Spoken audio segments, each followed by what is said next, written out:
ICC champions ట్రోఫీలో తొలి semi సమరానికి రంగం సిద్ధమైంది. రేపు దుబాయ్ వేదికగా భారత్ ఆస్ట్రేలియా అమీతుమీ తేల్చుకునున్నాయి. ఫైనల్కి వెళ్లేది నువ్వా నేనా అన్నట్లు పోటీ పడనున్నాయి. ఓవైపు 2023 వన్డే వరల్డ్ కప్ ఓటమికి ప్రతీకారం తీర్చుకోవాలని భారత్ ఆటగాళ్లు కసి మీద ఉన్నారు. ఇటు కంగారాలు కూడా ఈ మ్యాచ్ గెలిచి ఫైనల్కు అర్హత సాధించాలనే పట్టుదలతో కనిపిస్తున్నారు. ఈ ఇరు జట్లు సాదాసీదావి కావు, ఎవరికి ఎవరూ తీసుకోరు. ఈ రెండు టీమ్స్ గ్రౌండ్లోకి అడుగు పెడితే పరుగుల వరద పారుతుంది. బంతులు కూడా ఎగరడం నేర్చుకుంటాయి. అలాంటి దిగ్గజాలు ఇప్పుడు పోటీ పడుతున్నాయంటే క్రికెట్ అభిమానులంతా ఉత్కంఠగా వెయిట్ చేస్తున్నారు. మరి ఈ సెమీ పోరులో నెగ్గేదెవరు, తగ్గేదెవరు? అసలు పిచ్ రిపోర్ట్ ఎలా ఉంది? వర్షం వచ్చే అవకాశం ఉందా? రోహిత్ శర్మ టాస్ గెలిస్తే ముందుగా బ్యాటింగ్ తీసుకుంటాడా, ఫీల్డింగ్ తీసుకుంటాడా? ఏది తీసుకుంటే మంచిది? దీనికి సంబంధించి చర్చించే ప్రయత్నం చేద్దాం. ప్రస్తుతం మనతో పాటు డిబేట్లో అందుబాటులో ఉన్నారు చంద్రశేఖర్ గారు, క్రికెట్ అనలిస్ట్. మరి కాసేపట్లో వై వెంకటేష్ గారు, స్పోర్ట్స్ అనలిస్ట్ కూడా మనతో పాటు డిబేట్లో జాయిన్ కాబోతున్నారు. చంద్రశేఖర్ గారు నమస్తే అండి. నమస్తే. రైట్, నిన్న అంటే మనం చూస్తూ ఉన్నాం, రేపు సెమీ సమరానికైతే ఒకవైపు ఆస్ట్రేలియా, భారత్ సిద్ధమైపోతూ ఉన్నాయి. ఆ రేపటి మ్యాచ్ ఎలా ఉంటుంది, వ్యూహాలు ఏ రకంగా ఇంప్లిమెంట్ చేయాలి, ఇవన్నీ మాట్లాడే ముందు నిన్నటి మ్యాచ్ న్యూజిలాండ్ మీద మంచి విక్టరీ సాధించింది. దాని గురించి క్లుప్తంగా మీ అనాలిసిస్ ఏంటి? స్పిన్నర్లు అంటే మొట్టమొదటి అసలు ఛాంపియన్స్ ట్రోఫీకి 5 స్పిన్నర్లను సెలెక్ట్ చేసినప్పుడు కొన్ని కనుబొమ్మలు పైకి లేచినటువంటి చూసాం మనం, ఎందుకు 5 స్పిన్నర్లను తీసుకెళ్తున్నారు అనేటువంటిది. సో నిన్న ఇట్ ఈస్ ప్రూవ్డ్, ఇండియా స్పిన్నర్లనే నమ్ముకొని వెళ్ళింది దుబాయ్ లోకి అనేటువంటిది. ఎందుకంటే Dubai wicket is known for it's slow Turner. Even match తర్వాత శాట్నర్ కూడా ఆ విషయాన్ని ఒప్పుకున్నాడు. కాబట్టి అక్కడ ఉన్నటువంటి ఆ వికెట్ యొక్క ఆనుపాలను సరిగ్గా అర్థం చేసుకుంటూ మన బౌలర్లు చాలా అద్భుతంగా బౌలింగ్ చేశారు. పర్టికులర్ గా వరుణ్ చక్రవర్తి అవకాశం కోసం ఎదురు చూస్తూ ఉన్నాడు. ఒక్కసారి అతనికి అవకాశం వచ్చిన తర్వాత 5 వికెట్లతోటి భారత విజయాన్ని కన్ఫర్మ్ చేసినటువంటి మొట్టమొదటి of course Shreyas Iyer and Hardik Pandya నిజంగానే ఒక అక్షర్ పటేల్ ఒక మంచి భాగస్వామ్యాన్ని ఆ తర్వాత ఫినిషింగ్ రోల్ హార్దిక్ పాండ్యా పోషించారు. సో దాంతో 250+ ఆ వికెట్ మీద 250+ is always a winnowing total అనేటువంటిది డెఫినెట్ గానే మనం అనుకుంటూ ఉన్నాం. అలాగనే క్లోజ్ టు దట్ 250 ఒక మంచి విన్నింగ్ టోటల్ అయింది. దానికి మన స్పిన్నర్లు పర్టికులర్ గా సహకరించినటువంటి వికెట్ నుంచి అచ్చమైనటువంటి అవకాశాన్ని అందిపుచ్చుకొని అద్భుతమైనటువంటి విజయాన్ని అందజేశారు. ఎందుకంటే మనకి one of the toughest rivalry ఎవరైనా ఉన్నారు అంటే కనుక న్యూజిలాండ్. ఈవెన్ యాక్చువల్ గా ఇండియాని 3-0 తోటి ఏకైక టెస్ట్ సిరీస్ నే ఓడించినటువంటి ఇది. సో అందుకని అలాంటి న్యూజిలాండ్ మీద సాధించినటువంటి విజయం is always very very grateful. Right Chandrashekar, అంటే రేపటి సెమీ సమరానికైతే అందరూ చాలా ఉత్కంఠగా ఎదురు చూస్తూ ఉన్నారు. పరుగుల వరద పారడం ఖాయమంటూ కూడా పెద్ద ఎత్తున చర్చ అయితే అభిమానుల నుంచి వినిపిస్తూ ఉంది. ఇప్పటికే ఈ ఐసీసీ ఛాంపియన్స్ ట్రోఫీలో వరుస విజయాలతో భారత్ దూసుకుపోతోంది. రేపటి మ్యాచ్కి సంబంధించి ఎటువంటి ఎక్స్పెక్టేషన్స్ ఉన్నాయి? రేపటి ఆట తీరు ఏ రకంగా ఉండే ఛాన్సెస్ ఉంటాయంటారు? ఒక రకంగా అంటే పర్సనల్ గా నేనైతే కనుక సౌత్ ఆఫ్రికా వచ్చుంటే బాగుండేదేమో మన అపోనెంట్ గా అని చెప్పేసి అని అనుకున్నాను నేను. బికాస్ తొందరగా ఒత్తిడికి లొంగిపోయేటువంటి టీమ్ సౌత్ ఆఫ్రికా. బట్ అదే ఆస్ట్రేలియాని కనుక చూసినట్లయితే మొట్టమొదట లీగ్ ఫేసుల్లో మనం ఐసీసీ ఈవెంట్స్ అన్ని చూస్తూనే ఉన్నాం మొదటి నుంచి కూడాను. Even right from Steve Waugh captaincy కావచ్చు, Ricky Ponting captaincy, for that matter Allan Border కావచ్చు, ఏదైనా సరే. అంటే ఆ తర్వాత ఇప్పుడు stand in captain Steve Smith కావచ్చు. మొత్తం మీద మొదటలో వాళ్ళు యాక్చువల్ గా చాలా సాదాసీదా జట్టులా కనబడుతుంది. Once they reach in to the knockout phase a different team గా కనబడుతుంది. ఈవెన్ ఇంగ్లాండ్ మీద లీగ్ ఫేజ్ లో 350 చేస్తూ 352 రన్స్ సాధించినటువంటి విజయం. ఇంగ్లాండ్ లో పుట్టి అక్కడ అవకాశం లేక ఆస్ట్రేలియాకి ఆడుతున్నటువంటి ఇంగ్లీషే వాళ్ళకి చుక్కలు చూపించాడు. సో అలాంటిది అంటే 350 చేయగలం మేము అనేది ఆల్రెడీ ఈ టోర్నమెంట్ లో వాళ్ళు ప్రూవ్ చేసి ఉన్నారు. ఎప్పుడు కూడా బలమైనటువంటి ప్రత్యర్థి ఆస్ట్రేలియా. ఈవెన్ వాళ్ళకి యాక్చువల్ గా హ్యాజిల్వుడ్, కమిన్స్, స్టార్క్ ఇలాంటి కీలకమైనటువంటి బౌలర్లు లేకపోయినా కూడా the way they are handling the pressure and situation. So compare చేస్తే కనుక ఆస్ట్రేలియా మనకి ఎప్పుడు కూడా బలమైనటువంటి ప్రత్యర్థి. ఈవెన్ వరల్డ్ టెస్ట్ ఛాంపియన్షిప్ లో అదే ప్రూవ్ అయింది. Last 50 over format world cup లో మనకి అది ప్రూవ్ అయింది. ఆ 2 చోట్ల మన ఇబ్బంది పెట్టినటువంటి ట్రావిస్ హెడ్ మంచి ఫామ్ లో ఉన్నాడు. రైట్, అంటే సార్ ఇప్పుడు అభిమానుల నుంచి కూడా అదే చర్చ నడుస్తోంది. మనల్ని ఇబ్బంది పెట్టిన ఆస్ట్రేలియాని రేపు మనం ప్రతీకారం తీర్చుకోబోతున్నామా? ఖచ్చితంగా ప్రతీకారం తీర్చుకోవాలి. ఎందుకంటే 2023 వరల్డ్ కప్లో ఫైనల్లో ఆస్ట్రేలియా మనల్ని ఓటమి పాలు చేసింది. దానికి ఖచ్చితంగా ప్రతీకారం రేపు ఉండాలి అంటూ కూడా చాలామంది సోషల్ మీడియా వేదికగా అభిమానులు పెద్ద ఎత్తున చర్చించుకుంటూ ఉన్నారు. ఇది ఎంతవరకు సాధ్యమయ్యే అవకాశం ఉంటుంది? ఆస్ట్రేలియాతో మ్యాచ్ అనగానే కొంత ఒత్తిడి కూడా ఉంటుంది. దీన్ని ఎలా అధిగమించే ఛాన్సెస్ ఉన్నాయంటారు? You are right. ఆస్ట్రేలియా అన్న వెంటనే డెఫినెట్ గా ప్రెషర్ అనేటువంటిది అందరికీ ఉంటుంది. ఎందుకంటే మనకి బలమైనటువంటి ప్రత్యర్థి, అదే లాస్ట్ బాల్ దాకా కూడా ఆశల్ని వదులుకోకుండా పోరాడేటువంటి తత్వం ఉన్నటువంటి one of the best fighting spirit ఉన్న team Australia.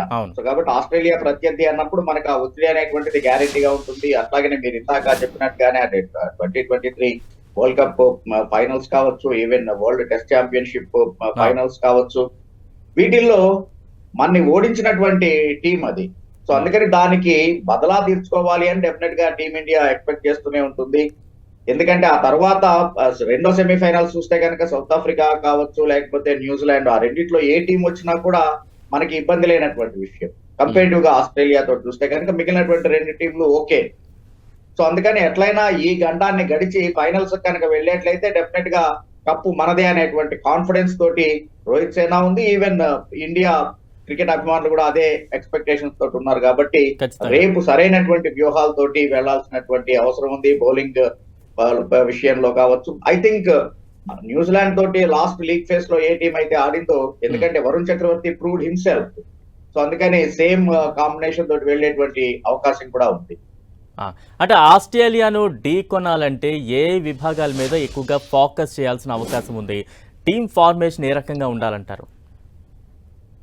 First of all whether you field first or bat first, ఏదైనా ఉంది అంటే కనుక మనం బౌలింగ్ చేసేటప్పుడు పవర్ ప్లే లో ట్రావిస్ హెడ్ ని కనుక కంట్రోల్ చేయగలిగేట్లయితే మాత్రం డెఫినెట్ గా you won the game. 50% game గెలిచినట్టే చెప్పుకోవచ్చు. ఎందుకంటే ఇప్పుడు కూడా ఇండియా మీద ట్రావిస్ హెడ్ రికార్డు చాలా చాలా అద్భుతంగా ఉంది. ఆ తర్వాత స్టీవ్ స్మిత్ కి ఇండియా మీద మంచి రికార్డు ఉన్నా కూడా ఓవరాల్ గా ఇది ఇప్పుడు అతను అంత ఫామ్ లో లేడు కాబట్టి అంత ఇది లేదు. బట్ ఇంగ్లీష్ లాంటి వాళ్ళు, క్యారీ లాంటి వాళ్ళు డెఫినెట్ గా ఒత్తిడికి ఈల్డ్ అయ్యేటువంటిది ఉంది. కాబట్టి ట్రావిస్ హెడ్ మనకి మెయిన్ ఇది ఉంటాడు. సో ట్రావిస్ హెడ్ ని ఎంత తొందరగా అవుట్ చేయగలిగేట్లయితే అంత మంచిది. ఆ తర్వాత ఇంకొస్తున్నటువంటిది ఏంటి అంటే, ఒకవేళ అంటే ఫ్రేజర్ కనుక ప్లేయింగ్ 11 లో వచ్చేట్లయితే he knows for his attacking game. So అందుకని ఆ మ్యాథ్యూ షార్ట్ అందుబాటులో ఉన్నాడా లేదా అనేటువంటిది, మ్యాథ్యూ షార్ట్ ప్లేస్ లో కనుక ఒకవేళ ఫ్రేజర్ ని కనుక తీసుకున్నట్లయితే అతన్ని కూడా అంటే పవర్ ప్లే ని కొంచెం పకడ్బందీగా బౌలింగ్ చేయాల్సినటువంటి అవసరం ఉంది. సో దానికి ఇంతకు ముందు కూడా మన ఛానల్లోనే డిబేట్స్ లో చెప్తూ ఉన్నాను నేను ఎప్పుడు కూడాను, దుబాయ్ వికెట్ మీద Hardik Pandya will be the key bowler కొత్త బాల్ తోటి. సో అందుకని మరొకసారి పవర్ ప్లే లో హార్దిక్ పాండ్యా మనకి మంచి బ్రేక్ త్రూ ఇవ్వాల్సినటువంటి అవసరం ఉంది. అది కనుక జరిగేట్లయితే if you negotiate the power play well, even India batting చేసేటప్పుడు కూడా పవర్ ప్లే లో వితౌట్ లూజింగ్ ఎనీ వికెట్, నిన్న ఆఫ్ కోర్స్ పవర్ ప్లే లో 3 వికెట్లు పోయినా కూడా ఆ తర్వాత శ్రేయాస్ అయ్యర్ అండ్ అక్షర్ పటేల్ ఆ డ్యామేజ్ ని ఇచ్చేశారు. 98 రన్స్ పార్ట్నర్షిప్ క్లియర్ చేశారు. బట్ ప్రతిసారి అది జరుగుతుంది అనేటువంటిది కాదు. కాబట్టి పవర్ ప్లే లో మనం ఫస్ట్ బ్యాటింగ్ చేస్తున్నా కూడా చాలా జాగ్రత్తగా వికెట్ పోకుండా బ్యాటింగ్ చేయాల్సినటువంటి అవసరం ఉంది. వేరే when we're bowling, Travis Head ని కనుక ఫస్ట్ అటాక్ చేసేట్లయితే డెఫినెట్ గానే ఆ వికెట్ ని కనుక తీసేట్లయితే 50% మ్యాచ్ గెలిచినట్టే. రైట్. చంద్రశేఖర్ గారు, అంటే కొద్దిసేపటి క్రితమే స్పోర్ట్స్ అనలిస్ట్ వై వెంకటేష్ గారు కూడా మనతో పాటు జాయిన్ అవుతున్నారు. వెంకటేష్ గారు నమస్తే అండి. నమస్కారం అండి. రైట్, అంటే రేపు సెమీస్ కి ఆస్ట్రేలియా, భారత్ రెండు కూడా సిద్ధమవుతున్నాయి. ఆ సెమీస్ సమరాన్ని చూడడానికి ఎంతో ఉత్కంఠగా ప్రతి ఒక్కరు క్రికెట్ అభిమానులు ఎదురు చూస్తూ ఉన్నారు. రేపటి మ్యాచ్ మీద ఎటువంటి అంచనాలు ఉన్నాయి? పిచ్ కండిషన్స్ ఏ రకంగా ఉంటాయి? అంటే పిచ్ కండిషన్స్ ఆస్ట్రేలియాకా భారత్కా ఎవరికి ఎక్కువగా అనుకూలంగా ఉంటుంది? బౌలింగ్ ఫస్ట్ చూస్ చేస్తే బెటరా, బ్యాటింగ్ ఫస్ట్ చూస్తే బెటర్ అంటారా? ఏం చెప్తారు? నేను చెప్పాలి, వెంకటేష్ మాట్లాడాలండి. రాయ్ సార్, మీకే, మిమ్మల్ని అడుగుతున్నా. ఎస్, నిన్న ఆల్రెడీ మ్యాచ్ మీరు చూస్తున్నారు. నిన్న వికెట్ కండిషన్ అనేది చాలా డిఫరెంట్ గా ఉన్నది. ఎప్పుడు కూడా దుబాయ్ వికెట్ అనేది చాలా డిఫరెంట్ గా ఉంటుంది. ఎందుకంటే సెకండ్ బ్యాటింగ్ అనేది వికెట్ అనేది స్లో అవుతుంది. నిన్న మ్యాచ్ ఆల్రెడీ మీరు చూసారు. సో ఏంటంటే అది మొత్తం కంప్లీట్ స్ప్రింట్ అని కనబడుతుంది నిన్న. ఎందుకంటే ఇండియా టీం అనేది 4 స్పిన్నర్ తో ఆడింది. సో దానివల్ల హార్దిక్ పాండ్యాని ఫాస్ట్ బౌలర్ గా యూజ్ చేసుకుంది. సో వికెట్స్ కూడా ఆల్మోస్ట్ మీకు చూసారు మీరు, వరుణ్ చక్రవర్తికి 5 వికెట్స్ రావడం కానీ, లేకపోతే జడేజా టర్న్ కానీ, లేకపోతే మన అక్షర్ పటేల్ కానీ, మొత్తం బౌలింగ్ అంతా వాళ్ళంతా కూడా చాలా ఆడడం చాలా ఇబ్బంది పడ్డారు. కాబట్టి కంప్లీట్ గా ఫస్ట్ బ్యాటింగ్ తీసుకోవడం అనేది చాలా కరెక్ట్ అండి రేపు దుబాయ్ మ్యాచ్ లోని. సో దానివల్ల ఏంటంటే బెనిఫిట్ అవుతుంది. 250 స్కోర్ 260 స్కోర్ టూ ఎనఫ్ అండి అది. సో ఎందుకంటే అది ఆల్మోస్ట్ ఆ స్కోర్ చాలా చేసి చేయడం చాలా కష్టంగా కనబడుతుంది. సో వాళ్ళు కానీ ఫస్ట్ బ్యాటింగ్ చేస్తే వాళ్ళు మాత్రం 240 లోపే మనం కంప్లీట్ గా వాళ్ళని ఇచ్చేయాలండి, స్టాప్ చేయాలండి. So Okay. 240 లోపు ఆల్అౌట్ చేస్తే మనం మ్యాచ్ అనేది చేసి చేయడం ఈజీ అవుతుంది. ఫస్ట్ బ్యాటింగ్ టాస్ అనేది చాలా కీలకం అండి. ఎందుకంటే టాస్ అనేది గెలిచిన వెంటనే ఫస్ట్ బ్యాటింగ్ తీసుకోవడానికి ఛాన్సెస్ ఎక్కువ ఉన్నాయండి. ఎందుకంటే అక్కడ డ్యూ అనేది సిస్టమ్ లేదండి, చాలా హ్యూమిడిటీ చాలా ఎక్కువ ఉంది. సో దానివల్ల సెకండ్ బ్యాటింగ్ చేసిన ఫస్ట్ బ్యాటింగ్ చేసిన కాకపోతే వికెట్ అనేది స్లో అయిపోతుంది. సెకండ్ బ్యాటింగ్ చేసినప్పుడు వికెట్ అనేది బాగా స్లో అవుతుందండి. నేను మీరు చూసుంటారు మీరు, అవును. వాళ్ళు స్పిన్నర్స్ కి మన స్పిన్నర్స్ కి కూడా డిఫరెన్స్ కనిపిస్తుంది. అందుగురించి 4 స్పిన్నర్స్ తో నేను మ్యాచ్ ఆడడం జరిగింది. సో గంభీర్ యొక్క ఐడియా అయితే సక్సెస్ అయిందండి. ఎందుకు వరుణ్ చక్రవర్తిని లోపలికి తీసుకురావడం అనేది చాలా సక్సెస్ అయింది. సో అందుగురించి ఫస్ట్ బ్యాచ్ టాస్ అనేది చాలా ఇంపార్టెంట్ అవుతుంది. ఫస్ట్ టాస్ గెలిస్తే బ్యాటింగ్ తీసుకోవడానికి ఆస్కారం చాలా ఎక్కువ ఉందండి. అంటే రేపు ఎంత కాదన్నా ఆస్ట్రేలియాతో సెమీఫైనల్ మ్యాచ్ అనగానే కొంత ఒత్తిడి అయితే గురవుతూ ఉంటారు. ఒత్తిడిని జయించడంలో ఆస్ట్రేలియా పెట్టింది పేరుగా మనందరికీ తెలిసిందే. భారత్ ఈ ఒత్తిడిని జయించే ఛాన్సెస్ ఎంతవరకు ఉన్నాయంటారు? ప్లేయర్స్ ఎవరికి వారు ఎటువంటి కీ రోల్ ప్లే చేయాల్సిన సిచ్యువేషన్ ఉందంటారు వెంకటేష్ గారు? సో ఏం లేదండి, ఒత్తిడి అయితే ఉండదండి. ఎందుకంటే ఇది ఏషియన్ కంట్రీ, ఏషియన్ రీజన్ ఉంది కాబట్టి దుబాయ్ అనేది మనకి ఆల్రెడీ అలవాటు పడిన వికెట్ కాబట్టి సో దుబాయ్ లో ప్రాబ్లం అయితే లేదండి. మనకి ఒత్తిడి అయితే వాళ్ళకి ఒత్తిడి ఎక్కువ ఉందండి. ఎందుకంటే ఆల్రెడీ దుబాయ్ లో ఇండియా అనేది 3 మ్యాచ్లు ఆడున్నది. సో ఫుల్ గా అట్మాస్ఫియర్ కానీ సిచ్యుయేషన్ కానీ ఫుల్ అలవాటు పడిపోయి ఉంది. ఆస్ట్రేలియా అయితే పాకిస్తాన్ లోని ఎక్కువ మ్యాచ్లు ఆడడం జరిగింది. ఇవాళ దుబాయ్ లో వచ్చి ఆడడం వల్ల ఫస్ట్ టైం ఆడడం రావడం వల్ల వాళ్ళకి డిసడ్వాంటేజ్ అయితే కనబడుతుందండి. సో ఇందులో ఏంటంటే ఇండియాకి ఛాన్సెస్ ఎక్కువ ఉన్నది. వాళ్ళు ఒత్తిడిలో ఉంటారండి ఆస్ట్రేలియా. సో దానివల్ల ఏంటంటే ఫస్ట్ బ్యాటింగ్ చేసి మనం రోహిత్ ఫర్ ఎగ్జాంపుల్ తీసుకుని బ్యాటింగ్ లైన్ అప్ కూడా చాలా బాగుంది. ఆల్మోస్ట్ నేను 30 for 3 వికెట్స్ పడినా కూడా స్కోర్ 250 తీసుకున్నాడు. శ్రేయస్ అయ్యర్ ఫుల్ ఫామ్ లో ఉన్నాడు, కేఎల్ రాహుల్ ఫామ్ లో ఉన్నాడు. కోహ్లీ అనేది మంచి క్యాచ్ పట్టడం వల్ల అవుట్ అవడం వల్ల జరిగింది తప్ప మొత్తం టీం అంతా మొత్తం కంప్లీట్ ఫామ్ లో ఉంది. కాకపోతే రోహిత్ శర్మ కొంచెం ఇంకా అటాకింగ్ అనేది స్టార్ట్ చేస్తే స్టార్టింగ్ సో మనకి మంచి స్కోర్ వచ్చే ఛాన్సెస్ ఉన్నాయండి. సో ఇండియా అయితే ఒత్తిడిలో అయితే లేదండి, ఫుల్ కాన్ఫిడెంట్ తో మ్యాచ్ ఆడుతుందండి. రైట్ వెంకటేష్ గారు, అంటే ఆస్ట్రేలియా టీంలో బలహీనతలు ఏమేమి ఉన్నాయి, వాటిని అనుకూలంగా భారత టీం ఏ రకంగా ఉపయోగించుకోగలుగుతుందంటారు? సో వాళ్ళ టీం వాళ్ళు కూడా తక్కువ అంచనాకు లేదు. ట్రావిస్ హెడ్ కానీ లేకపోతే స్మిత్ కానీ మ్యాక్స్వెల్ వీళ్ళందరూ కూడా మంచి బ్యాట్స్మెన్లు ఉన్నారండి. వాళ్ళు కూడా ఏంటంటే ఐపీఎల్ మ్యాచెస్ దుబాయ్ లో కూడా చాలా మంది ఆడున్నారు. వాళ్ళకి కూడా దుబాయ్ వికెట్ మీద అలవాటు పడి ఉన్నారు కాబట్టి వాళ్ళు బాగా ఆడతారు. వాళ్ళని మనం తక్కువ అంచనా చేయడానికి లేదండి. ఎందుకంటే ఒకటి ఏంటంటే ఐసీసీ ట్రోఫీ అనగానే సో ఇప్పుడు కూడా మన మీద వాళ్ళకి ఎక్కువ అడ్వాంటేజ్ తీసుకున్నారు ఇప్పుడు వరకు మ్యాచ్లు చూస్తుంటే. సో అందువల్ల ఏంటంటే వాళ్ళకి ఛాన్సెస్ ఎక్కువ ఉన్నాయండి, బాగా ఆడతారు. కాకపోతే కాన్ఫిడెన్స్ లెవెల్లో ఏంటంటే ఇండియా అనేది 3 మ్యాచ్లు ఇక్కడ ఆడింది కాబట్టి అది కాకుండా 3 మ్యాచ్లు గెలిచింది. నేను న్యూజిలాండ్ మీద, పాకిస్తాన్ మీద, బంగ్లాదేశ్ గెలిచున్నది. ప్లస్ ఆడియన్స్ కూడా కంప్లీట్ గా ఇండియన్ సపోర్ట్ ఉన్నది. మొత్తం ఇండియాకి అయితే కంప్లీట్ గా ఫేవర్ కనబడుతుందండి. సో వాళ్ళ టీం ని మనం కమిన్స్ లేకపోతే స్టార్ కానీ వాళ్ళు ఫాస్ట్ బౌలింగ్ వాళ్ళైతే అటాకింగ్ అయితే బాగుంది. కాకపోతే దుబాయ్ వికెట్ అనేది ఆ ఫాస్ట్ ట్రాక్ కాదు. సో మనకి దాని వల్ల అడ్వాంటేజ్ అయితే ఛాన్స్ ఉంది.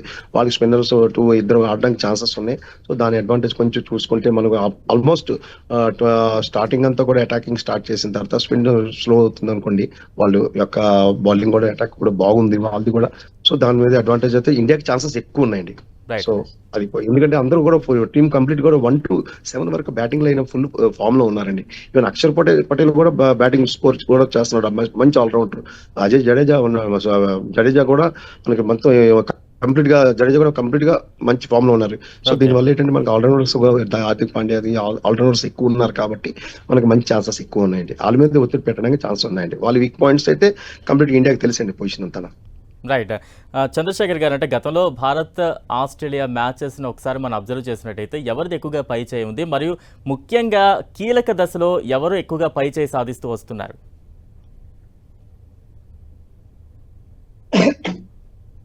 చంద్రశేఖర్ గారు, ఎవరిది ఎక్కువ పై చేయి అంటే of course even ICC events లో కావచ్చు, ఈవెన్ రైట్ ఫ్రమ్ 2003 నుంచి మనం తీసుకుంటే కూడా ఆస్ట్రేలియా డామినెన్స్ అనేటువంటిది కనబడుతూనే ఉంది. బైలేటరల్ సిరీస్ కావచ్చు, లేకపోతే కనుక ఈవెన్ ఐసీసీ ఈవెంట్స్ వీటన్నిటిలో కూడా ఇండియా ఆస్ట్రేలియా తలబడినప్పుడు డెఫినెట్ గానే ఆస్ట్రేలియా విన్నింగ్ పర్సెంటేజ్ చాలా ఎక్కువగా ఉంది. ఈవెన్ రీసెంట్ ఇది మనం మళ్ళా చెప్పుకునేటువంటిదే 2023 వరల్డ్ కప్ ఇది కావచ్చు, వరల్డ్ టెస్ట్ ఛాంపియన్షిప్ అంటే ఫార్మేట్ ఏదైనా కూడా let it be a multi-day format or 50 over format ఏదైనా సరే ఆస్ట్రేలియన్స్ డామినెన్స్ అనేటువంటిది క్లియర్ గా కనబడుతూనే ఉంది. కాకపోతే ఈసారి ఏంటి అంటే కనుక టీం కొంచెం ఇదై ఉంది. ఆస్ట్రేలియా టీమ్ లో కావాల్సినటువంటి అసలైనటువంటి మ్యాచ్ విన్నర్లు 3 బౌలర్లు లేకపోవడం అనేటువంటిది డెఫినెట్ గా దట్ బికమ్స్ అన్ హ్యాండిక్యాప్. అందుకనే ఇంగ్లాండ్ మీద 350+ స్కోర్ వాళ్ళు కన్సీడ్ చేశారు అంటేనే అర్థం అవుతుంది. ఇంకొక వైపు చూస్తే కనుక మన మీడియం పేస్ తో పాటుగా అటు ఈవెన్ మన స్పిన్ అటాక్ చాలా బలంగా ఉండటం, వాళ్ళకి యాడమ్ జంపా అంటూ మ్యాక్స్వెల్ ని మినహాయిస్తే కనుక మనం పేరు చెప్పడానికి సరిపోయేటువంటి ఈస్ ద మ్యాచ్ విన్నర్ అని చెప్పేటువంటి బౌలర్లు లేకపోవడం, దుబాయ్ వికెట్ డెఫినెట్ గానే అది స్పిన్నర్లకి స్లో టర్నర్ గా ఉండేటువంటి పరిస్థితులు, అలాంటి బౌలర్లు వాళ్ళకి లేకపోవడం, ఆ విషయంలో మనకి ప్లస్ పాయింట్ ఉండటం. సో ఇవన్నీ గత చరిత్రని తుడిపేసేటువంటి ఇదిగా మనకి ఒక పాజిటివ్ సిగ్నల్స్ గా మనం భావించవచ్చు. మోరోవర్ ఈవెన్ యాక్చువల్ గా గెల్ ఆఫ్ కోర్స్ శుభ్మన్ గిల్ నిన్న ఫెయిల్ అయి ఉండొచ్చు కాక, బట్ శుభ్మన్ గిల్ మంచి ఫామ్ లో ఉండటం, ఆల్రెడీ ఒక సెంచరీ చేసి ఉన్నాడు. Virat Kohli is already 300 ODIs ఆడినటువంటి ఒక రికార్డు, ఆ కాన్ఫిడెన్స్ లెవెల్ తోటి ఉన్నాడు. రోహిత్ శర్మ కావాల్సినటువంటి ప్లాట్ఫామ్ ఇస్తున్నాడు. ఇక్కడ చెప్పుకోవాల్సినటువంటిది ఏంటంటే రోహిత్ శర్మ ఫామ్ గురించి పెద్ద డిస్కషన్ జరుగుతూ ఉంటుంది, కానీ రోహిత్ శర్మ చూస్తే కనుక నాకు సహజంగా త్రివిక్రమ్ శ్రీనివాస్ డైలాగ్ గుర్తొస్తూ ఉంటుంది. వర్షాకాలం అనేటువంటిది 2 నెలలే ఉంటుంది, బట్ సంవత్సరానికి కావాల్సినటువంటి ఆ నీటిని అందిస్తుంది, పంటని అందిస్తూ ఉంటుంది. సో కాబట్టి రోహిత్ శర్మ వేస్తున్నటువంటి ఫౌండేషన్, ఈవెన్ నిన్న అతను వేసినటువంటి ఆ 6 ఒక 4 అంటే ఆ ఫౌండేషన్ అనేటువంటిది తర్వాత వచ్చేటువంటి బ్యాట్స్మెన్ కి ఒక కాన్ఫిడెన్స్ ని క్రియేట్ చేస్తుంది, బౌలర్ ని డిమారలైజ్ చేస్తుంది, అపోనెంట్ బౌలర్ ని. సో ఆ రకంగా రోహిత్ శర్మ కూడా తన బిట్ ఏది ఉందో దాన్ని క్లియర్ గానే ఆడుతూ ఉన్నాడు. Doing justice to his role అని చెప్పేసి అనుకోవచ్చు. సో ఓవరాల్ గా ఇప్పుడు కంపేర్ కనుక చేసుకున్నట్లయితే even on the paper definite గానే ఇండియా హ్యాస్ అన్ ఎడ్జ్ అని మాత్రం చెప్పుకోవచ్చు ఆస్ట్రేలియా మీద. కాకపోతే ఏంటంటే ఆస్ట్రేలియాలో డెఫినెట్ గానే ఫైటింగ్ స్పిరిట్ అనేటువంటిది చాలా ఎక్కువగా ఉండటం వాళ్ళకి. ఆ తర్వాత ఐ థింక్ అంటే మిగిలినటువంటి బౌలర్ల ఏమో పక్కన పెడితే మాత్రం నేను ఎప్పుడు ఇండియా విషయంలో వచ్చేవాడికి హార్దిక్ పాండ్యా ఈ వికెట్ మీద ఎలాగా క్రూషియల్ అవుతాడని చెప్తూ ఉన్నాను. అండ్ ఆఫ్ కోర్స్ ఈ proved it even yesterday match లో కూడా. అలాగే నా ఉద్దేశంలో మాత్రం రేపటి మ్యాచ్ లో ఆస్ట్రేలియా తరఫున Nathan Ellis will be the crucial bowler. అతన్ని కనుక జాగ్రత్తగా నెగోషియేట్ చేయగలిగేట్లయితే మాత్రం ఇండియా పైసే సాధించేటువంటి అవకాశం. రైట్. అంటే వెంకటేష్ గారు, మాథ్యూ షాట్ కూడా గాయం కారణంగా రేపటి మ్యాచ్ నుంచి కొంత దూరం అవుతూ ఉన్నాడు. ఇది ఎంతవరకు భారత్ కు కలిసి వచ్చే అవకాశంగా మనం భావించాలంటారు? న్యాచురల్లీ కదండి కలిసి వస్తుందండి. బాగా ఎక్స్పీరియన్స్ బౌలర్, చాలా అతను ఇండియా బ్యాటింగ్ లైనప్ అంతా కూడా తెలుసు కాబట్టి సో మనకైతే చాలా అడ్వాంటేజ్ అవుతుందండి. సో దానివల్ల సో బాగా అడ్వాంటేజ్ అవుతుందండి, ఎందుకంటే వాళ్ళు ఫాస్ట్ బౌలింగ్ అనేది కొంచెం బ్రేక్ అయినట్టేనండి. సో దానివల్ల ఏంటంటే మనకి మిగతా ఫాస్ట్ బౌలర్ అంత అటాక్ అనేది స్టార్క్ లాగా అటాక్ చేసే బౌలర్ అయితే ఇంకెవరు కనబడట్లేదండి. సో దీనివల్ల ఇండియాకి అయితే అడ్వాంటేజ్ ఎక్కువ కనబడుతుందండి. సో ఛాన్సెస్ ఎక్కువ ఉన్నాయండి. ఇందాక చెప్పినట్టుగా రోహిత్ శర్మ కానీ సపోజ్ ఈ మిగతా బౌలర్స్ కి కానీ స్టార్టింగ్ నుంచి అటాక్ కానీ స్టార్ట్ చేస్తే ఆ అటాక్ ఇప్పుడు బంత్ అనేది యాక్చువల్లీ బాల్ అనేది చూస్తుంటే అది ఆగి వస్తుందండి. ఆ వికెట్ అనేది, ఆ ట్రాక్ అనేది డిఫరెంట్ కనబడుతుంది. నేను చూసాం కదండి. సో బాల్ అనేది బ్యాట్ మీద కంప్లీట్ గా రావట్లేదండి ఎంత ఫాస్ట్ బౌలర్ అయినా. సో కాకపోతే ఇందాక చంద్రశేఖర్ గారు చెప్పినట్టు ఏంటంటే ఐసీసీ ట్రోఫీలు చూస్తుంటే వాళ్ళు పైచే ఇప్పుడు ఉంటుంది, ఎందుకంటే లాస్ట్ వరల్డ్ కప్ లో తీసుకుందామండి అహ్మదాబాద్ లోని. సో అంతవరకు మనం అన్బీటెన్ గా వచ్చిన తర్వాత కూడా ఫైనల్స్ లోనే వాళ్ళు హావీ అయ్యి సో మ్యాచ్ గెలడం జరిగింది. సో దీనివల్ల ఏంటంటే ఛాన్సెస్ ఎక్కువ ఉన్నాయి మనకి ఇండియాకి, ఎందుకంటే ఆల్మోస్ట్ 3 మ్యాచ్లు కూడా అదే వికెట్ అదే 2 వికెట్లోనే మనం కలిసి ఆడాం కాబట్టి వికెట్ మీద బాగా ఎక్స్పీరియన్స్ ఉంది, బాగా వికెట్ రీడ్ చేసే పొజిషన్ ఉంది కాబట్టి సో ఛాన్సెస్ ఎక్కువైతే మనకే ఉన్నాయండి. ఆస్ట్రేలియా టీం ని కట్టడి చేయగల సత్తా ఉన్న బౌలర్స్ కావచ్చు, మీరేం చెప్తారు? ఎవరు బాగా పెర్ఫామ్ చేస్తూ ఉన్నారు ప్రస్తుతం ఈ ఛాంపియన్స్ ట్రోఫీలో? రేపు ఎవరు బాగా కట్టడి చేయగలరు అని అనుకుంటున్నారు? వెంకటేష్ గారు ఎవరు అడుగుతున్నారు? వెంకటేష్ గారు మిమ్మల్ని. నేనండి. ఛాన్స్ అందరం ప్లేయర్ చూస్తుంటే ఆల్మోస్ట్ అక్కడ అంటే పాకిస్తాన్ లో ఆడిన మ్యాచ్ లో మనం ఇండియా, ఇంగ్లాండ్, ఆస్ట్రేలియా చూసుకోవచ్చు, లేకపోతే మన so next Australia versus Afghanistan చూసుకోవచ్చు, ఆస్ట్రేలియా వర్సెస్ వాళ్ళ పొజిషన్ చూస్తుంటే అక్కడ స్కోరింగ్ కి ఇక్కడ స్కోరింగ్ కి చాలా డిఫరెన్స్ ఉంటుందండి. సో అక్కడ బ్యాటింగ్ ట్రాక్ గానీ, పాకిస్తాన్ లోని బ్యాటింగ్ ట్రాక్ గానీ, ఇది కానీ దుబాయ్ లో బ్యాటింగ్ ట్రాక్ అనేది డిఫరెంట్ గా ఉందండి. సో దీనివల్ల ఏంటంటే మన వాళ్ళు అయితే 100% హార్దిక్ పాండ్యా ఫుల్ ఫామ్ లో ఉన్నాడండి. ఛాన్సెస్ అయితే హార్దిక్ పాండ్యా కానీ, ఎందుకంటే బౌత్ సైడ్ బౌలింగ్ లో కూడా నేను ఫస్ట్ బ్రేక్ త్రూ తెచ్చింది కూడా హార్దిక్ పాండ్యా తీసుకొచ్చాడు. సో దానివల్ల ఏంటంటే బ్యాటింగ్ కానీ, బౌలింగ్ కానీ మొత్తం ఆల్రౌండర్స్ మనకి ఎక్కువ ఉండడం వల్ల మనం ఎక్కువ హావీ అవ్వడానికి ఛాన్సెస్ ఉన్నాయండి. సో మన అటాకింగ్ బాగుంటుంది, అందరూ కూడా ఫుల్ ఫామ్ లో ఉన్నారు కాబట్టి. సో గిల్ ఫుల్ ఫామ్ లో ఉన్నాడు, కోహ్లీ ఫుల్ ఫామ్ లో ఉన్నాడు, సో హార్దిక్ పాండ్యా కూడా ఆల్మోస్ట్ ఫామ్ లో ఉన్నారు. సో ఆల్రౌండర్స్ ఉండడం వల్ల సో మన ఈ బెనిఫిట్ అనేది ఇండియాకి ఎక్కువ ఛాన్సెస్ ఉన్నాయండి. రైట్. చంద్రశేఖర్ గారు, అంటే భారత్ జట్టుకు సంబంధించి మనం మాట్లాడుకోవాల్సి వస్తే బలాలేంటి, బలహీనతలేంటి, ఏం చెప్తారు? బలహీనత అనేటువంటిది టాప్ ఆర్డర్ ఇన్కన్సిస్టెన్సీ అనేటువంటిది కనబడుతుంది. మనం ఇండివిజువల్ గా చూసుకొని శుభ్మన్ గిల్ మంచి ఫామ్ లో ఉన్నాడు, ఒక సెంచరీ చేశాడు. విరాట్ కోహ్లీ పాకిస్తాన్ మీద క్రూషియల్ సెంచరీ చేశాడు. రోహిత్ శర్మ కావాల్సినటువంటి ఫౌండేషన్ వేసుకున్నాడు. ఇవన్నీ కూడా మనం సాటిస్ఫై చేసుకునేందుకు, లేకపోతే మనకు సమాధానం చెప్పుకునేందుకు, మాట్లాడుకునేందుకు బాగానే ఉంటాయి. కానీ మీరు నిక్కచ్చిగా కనుక బలం ఏంటి, బలహీనత ఏంటి అని అడిగినప్పుడు డెఫినెట్ గానే టాప్ ఆర్డర్ ఇన్కన్సిస్టెన్సీ అనేటువంటిది మనకి వర్రీడ్ ఫ్యాక్టర్ గానే కనబడుతుంది. ఎందుకంటే పవర్ ప్లే లో సహజంగానే okay, because this is a 50 over format. So అంటే 3 phases లో ఉంటుంది. First power play, second power play and third power play. So కాబట్టి you negotiated in 3 different phases. So ఆ క్రమంలో ఫస్ట్ పవర్ ప్లే కనుక wicket loss 40-45 runs on the scoreboard అనేటువంటిది కూడా it's a good foundation, particular గా taking the consideration into that Dubai wicket. అది కాకుండా మనం వికెట్ ని కోల్పోవటం అనేటువంటిది మిగిలినటువంటి టాప్ ఆర్డర్ మీద ఒత్తిడి పెంచేటువంటి పరిస్థితిగా కనబడుతుంది. సో దట్ ఈస్ మన మెయిన్ వీక్నెస్ గా అది కనబడుతుంది. బలం అనేటువంటిది మిగిలినటువంటి ఛాంపియన్స్ ట్రోఫీలో పార్టిసిపేట్ చేస్తున్నటువంటి 8 టీముల్ని తీసుకున్నా కూడా ఇండియన్ బౌలింగ్ అటాక్ అనేటువంటి, ఒకప్పుడు మామూలుగా ఇండియా బ్యాటింగ్ ప్రత్యర్థి బౌలింగ్ అని చెప్పుకునేటువంటి పరిస్థితి నుంచి ఈ రోజున ఏ కండిషన్ లో అయినా కూడా, ఎలాంటి వికెట్ మీద అయినా కూడా వికెట్లు తీయగలిగినటువంటి మ్యాచ్ విన్నింగ్ బౌలర్లు మనకి ఉండటం అనేటువంటిది, పర్టికులర్ గా దవే కుల్దీప్ యాదవ్ కావచ్చు, ఈవెన్ యాక్చువల్ గా Axar Patel all-round show. Of course Jadeja is a senior pro, we know it. So అందుకని మన బలం ఏంటి అంటే గనక డెఫినెట్ గా అంటే షమీ అంత 100% పెర్ఫార్మ్ చేయకపోయినా కూడా, ఈవెన్ నిన్న కూడా అతను కేవలం 4 overs మాత్రమే వేశాడు. అప్పుడు సెమీస్ ని దృష్టిలో పెట్టుకొని అతనికి ఎక్కువ ప్రెషర్ ఇవ్వలేదు, ఒత్తిడి ఇవ్వలేదు Rohit Sharma. It's a good thing. So అందుకని అటు మీడియం పేస్ అటాక్ కావచ్చు, లేకపోతే కనుక ఈవెన్ మన స్పిన్ అటాక్ కూడా మిగిలినటువంటి టీమ్స్ తోటి కంపేర్ చేసుకుంటే చాలా చాలా బలంగా ఉండటం అది మనకి ప్లస్ పాయింట్. ఆ తర్వాత శ్రేయస్ అయ్యర్ లాంటి మిడిల్ ఆర్డర్ బ్యాటర్ మంచి ఫామ్ లోకి రావడం అనేటువంటిది.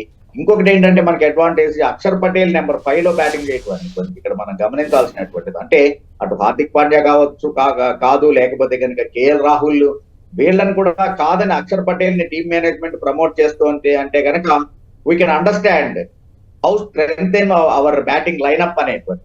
సో జడేజా దాకా మనకి బ్యాటింగ్ ఉన్నటువంటి పరిస్థితి. సో బోత్ వేస్ అయితే మాత్రం ఛాంపియన్స్ ట్రోఫీలో పార్టిసిపేట్ చేస్తున్నటువంటి Indian team it's really balanced side. Even actual గా for that matter fielding department కూడా మంది చాలా బాగున్నటువంటి పరిస్థితి. So all 3 departments are really covered well.